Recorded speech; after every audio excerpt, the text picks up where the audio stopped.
Good evening, everybody, and welcome to my end of June Principles of Good Health Live. Hope this finds you all well. And tonight I'm focusing on World Wellbeing Week and talking about 5 really important tips that you can easily introduce into your life to help take care of your mental well-being, your mental health, and your mental well-being. Now, why am I focusing on this? Well, not only is it World Wellbeing Week, and many companies and employers do focus on well-being, but how well do you take care of your emotional and your mental well-being? You know, it's all very well for us to think we need to take care of our health, but this is something we need to check in with every single day. Are we really in tune with our body? Are we paying attention to those little niggles, those signs and symptoms that things may not all be right? Are we really taking care of our emotional, mental and spiritual well-being? So tonight I thought I'd bring you 5 tips, always simple, easy things to introduce into your life. And it's really important to think about these. And it's about sort of creating new habits, really consciously trying to make sure these are things that you embrace as part and parcel of your day-to-day life, not really picking in and out from occasionally. It's really got to be making those step changes that are part of your life. They're things you do, they're things you eat every day, so that you're really taking care of your mental well-being. So what are my top 5 tips? My first one is around protein, and are you eating enough protein? Now, the importance of protein, I'm going to show you how this links back to serotonin. This is our feel-good chemical. We tend to call it our hormone. It's not actually a hormone, it's a neurotransmitter. And many people associate serotonin if they have depression and they use antidepressants. Those antidepressants typically now are SSRIs, serotonin selective reuptake inhibitors. They keep the serotonin that already exists in our body circulating in our brain. They stop it attaching onto anything, onto our cell receptors, so it keeps it circulating. But how do we actually make serotonin in the first place? Well, this comes from an amino acid. Now, proteins are made up of amino acids. The particular amino acid this comes from is called tryptophan. Now, tryptophan is an essential amino acid. It means we cannot make it in the body. Some amino acids can be made from other amino acids. This one has to be taken in the diet. So as I said, we need serotonin. It's our feel-good, happy neurotransmitter. This chemical helps to keep us calm, helps to keep us in control. So we need the building blocks to make it in the first place. It comes from tryptophan, and the best food sources for tryptophan are as follows: tuna, turkey, chicken, oats actually, not a protein, but it contains a bit of tryptophan, nuts, seeds, especially pumpkin seeds, tofu, the soya-based tempeh, edamame beans, salmon and eggs. Now, be aware of these foods because they're especially tryptophan rich, but you know, don't ignore other forms of protein. Make sure you're eating lots of variety. And I find that most people are not eating enough. I was talking to a new client today, looking at what I felt was her protein or lack of protein in her diet. And I made her aware that on average, we need, you know, we're all different shapes and sizes and have different activity levels. But I think most people need probably around 50 grams of protein, possibly slightly less if you're very inactive, and definitely more if you're going to be active, if you're taller, if you're heavier. 50 grams of protein, you know, that is a reasonable amount. You know, if I tell you that 2 small eggs is only 10 grams of protein, that begins to give you a bit of an idea of how much protein we need to consume. So first and foremost, the role of protein to keep us calm and happy. Number 2, are you balancing your fats for brain health? Now, I talk about this a lot, about certain essential fats that we need, and I explain how it's not just about the omega-3. We tend to focus far too much about omega-3 as being that good fat, that essential fat that we need. But the important thing to note is that omega-3 has to convert into other fats in the body. And these fats have very long names known as EPA and DHA. Now, the conversion from omega-3 to EPA DHS is very poor. The conversion is about 10% from omega-3 to EPA DHA. And so we need to make sure we're getting plenty of EPA, DHA in the diet. Why do we need these fats for our mental well-being? Because our brain is made up of 60-70% of these fats. They are essential. They are essential components for the structure of the brain through, infancy and as a fetus, but also the structure and functioning of the brain. We need these fats for many purposes, but from our mental well-being, that's what we need them for in the brain. So how do we get these fats? So we want to be looking for sources not just of omega-3 but of these fats, and our oily fish, our cold water fish, are particularly rich sources of these, and we should really be aiming for about 3 portions, minimum of 2, maximum of 4, ideally about 3 portions a week. So these sources of fats come from your salmon, mackerel, sardines, herring, and a little bit of trout. Now, if you don't like oily fish and don't feel you can consume 3 portions every single week, and tin versions are fine for this, you may prefer to use the fresh versions, and you may want to be a little bit careful about your sources of these fish. For example, for me, salmon needs to be wild Alaskan salmon because I'm looking for purity. If you don't like too much oily fish, or you don't like it at all, then it's really important to think about supplementation.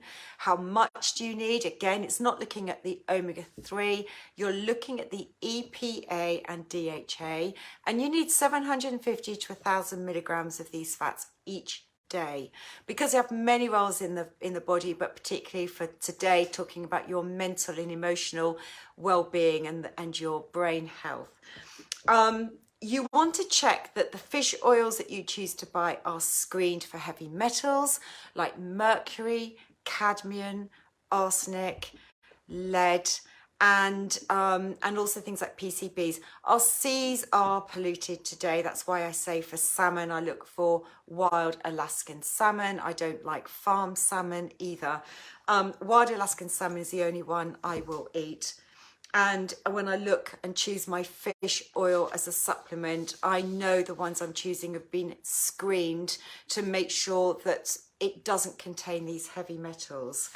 Now, for vegans and vegetarians not eating fish at all, then they may think about eating flaxseed. It's always been thought of as flaxseed, rich source of omega-3.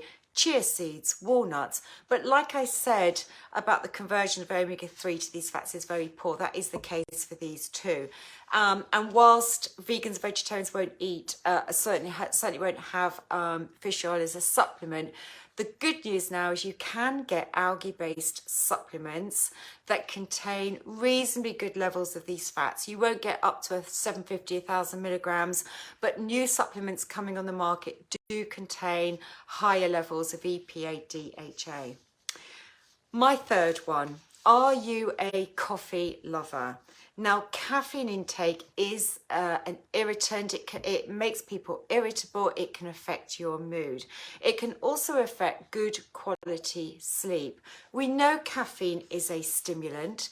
And what that means is it creates a release of adrenaline and puts you more into a stress mode. It makes us stressed. It can raise our heartbeat, and it definitely doesn't keep us calm. So when we're looking to create this calmer mood, calmer well-being, we want to avoid too much caffeine in our diets. It's not just about coffee, it's also tea.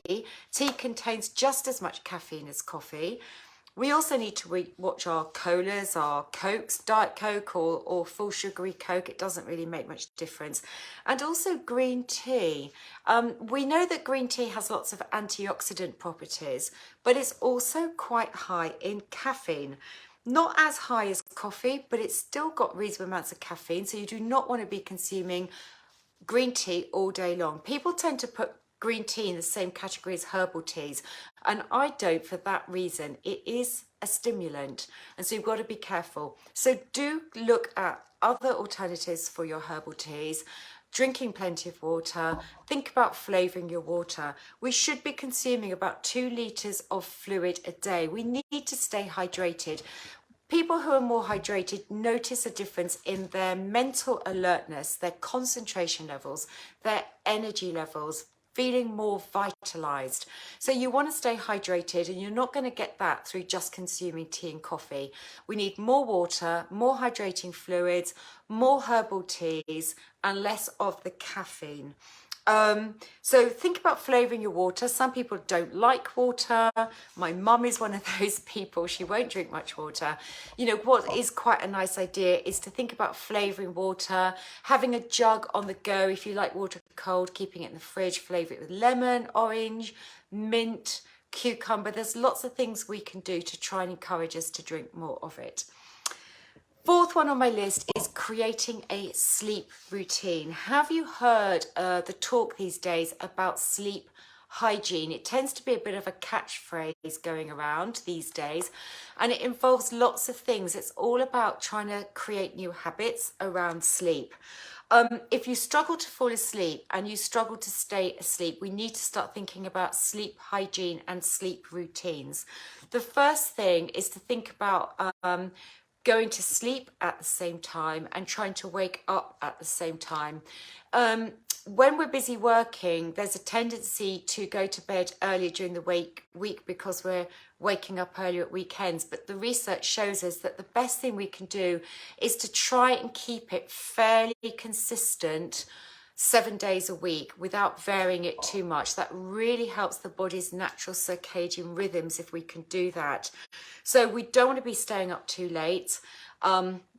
You know, that's why I'm struggling today. I've been tired today. I had too many late nights over the weekend. That's thrown my circadian rhythms all out. And today I've woken up tired. I should have been tired yesterday, but it was today that it's really, really hit me as being tired. So I'm being kind to myself today without trying to overdo it. But as much as we can, we want to go to bed at the same time. We want to try and wake up at the same time. And we need to try and avoid the use of gadgets in the evening, you know, certainly from 6 p.m. onwards, not staying on our gadgets too long. You know, this blue light that we get from our gadgets is not good. It affects our pineal gland, and our pineal gland is the one that helps to raise melatonin, and it's melatonin that helps us to get to sleep at night, helping to set our circadian rhythm. The other problem, and I've got them in here, is LED lights, and we can't get away from this. We're finding it impossible now to buy bulbs that aren't LED. LED lights contain this blue light, so actually it's another factor in possibly a difficulty in getting to sleep. So if you find your brain whirring at 3 o'clock in the morning, we want to be thinking about this sleep hygiene, creating a routine, getting off our gadgets, turning off our LED lights, thinking about our candles, and trying to find some relaxing things to do in an evening. You know, the other thing I've read about actually is around reading. You know, we may think reading is a relaxing thing to do, but it isn't going to be helpful if you use e-readers like a Kindle because of the blue light.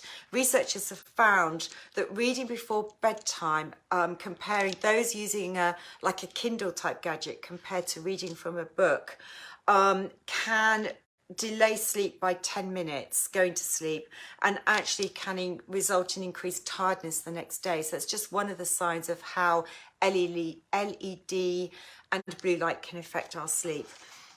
We need to think about having a cool room. We don't want it to be too warm.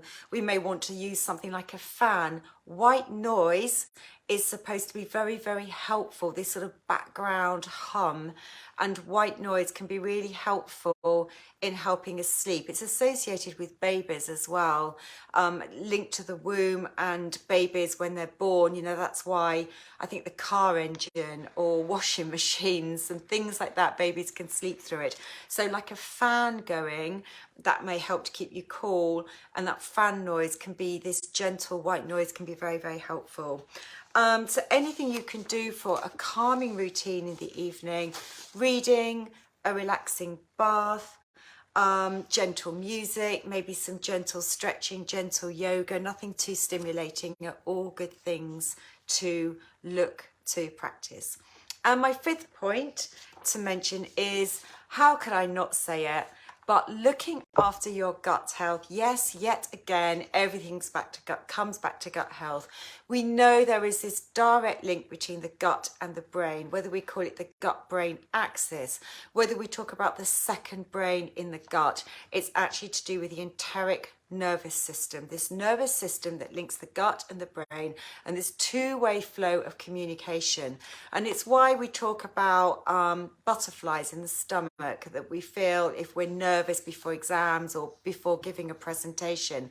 You know, it's a feeling we have because the brain's communicating with the gut, but equally the gut is communicating with brain. The research is catching up with this. We know there's a difference between the microbiota, the microbiome in the community, between those suffering from depression and anxiety, and those that aren't, and those that have IBS symptoms in children can be linked to ADHD. There's a link between the two. More research coming up about the microbiome and the differences and why we need to take care of it. So of course I have to mention that we need to make sure that we're eating plenty of vegetables, plenty of diversity. We need to be feeding our gut bacteria, thinking about those prebiotic fibers that keep our gut healthy, helping to stem the increase in the pathogenic ones and keeping our levels of beneficial bacteria high. Lots of plant food, 40 different plant foods in a week, 10 different plant foods in a day is our goal. And I've talked about this plenty of times before. You can find my talks on this in my YouTube channel, Peyton Principles Natural Health. I can't go into more details today, but these are the 5 things that we need to be incorporating into our life. You know, sleep, hygiene, eating well, plenty of plant foods, looking after our fat intake, looking after our protein intake. And what was the 5th one? Reducing our coffee, caffeine intake, and making sure we stay hydrated. So I hope that's been of use to you again today. Thank you for watching. Do check out my YouTube channel, Peyton Principles Natural Health. I would love it if you subscribed and told other people about it. I'm trying to get up to 100 subscribers on there, because then I can have my own branded YouTube channel, which I really would like to achieve. You'll also notified about new videos, and I've got well over 100 videos in there. In fact, I've lost count. It could be 130, I don't know. So you can always look back at all the talks that I've done here in my YouTube channel. Check out those, do let others know. I'm back next Tuesday for Nutrition in the News. Topics to be decided on, because I'll be checking out Nutrition in the News over the course of this week to bring you some information about that next week. Take care, everyone. Have a great week. Take care of your mental well-being. See you all next week. Bye.